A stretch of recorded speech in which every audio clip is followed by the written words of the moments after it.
សួស្តីប្រិយមិត្តទាំងអស់គ្នាសូមស្វាគមន៍មកកាន់ Channel ចំណេះដឹងប្រចាំថ្ងៃរបស់ Admin ហើយថ្ងៃនេះផងដែរ Admin នឹងលើកយកចំណេះដឹងខ្លីៗមកជម្រាបជូនដូចតទៅ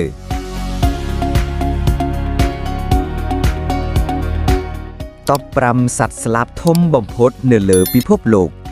តើអ្នកដឹងទេថា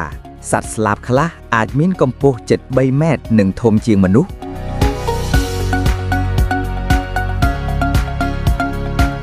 លេខ5គឺ Dalmatian Pelican វាជាសត្វស្លាបហោះដែលធំបំផុតមួយ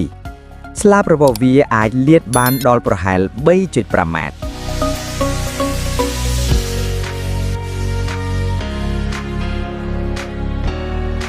លេខ4គឺ Emu វាជាសត្វស្លាបធំដែលរស់នៅក្នុងអូស្ត្រាលីវាអាចមានកម្ពស់ជិត2ម៉ែត្រនិងអាចរត់បានលឿនខ្លាំង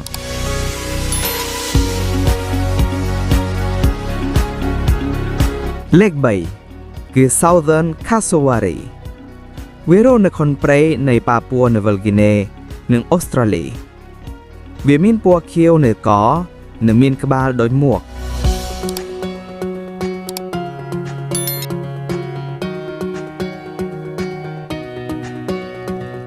លេខ2គឺ Somali Ostrich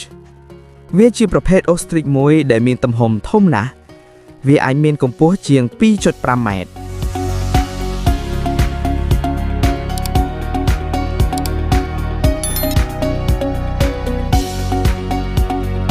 លេខ1គឺ Ostrich វាជាសត្វស្លាបធំបំផុតនៅលើពិភពលោកវាអាចមានកម្ពស់ដល់ 2.7 ម៉ែត្រនិងទម្ងន់លើ150 គីឡូក្រាម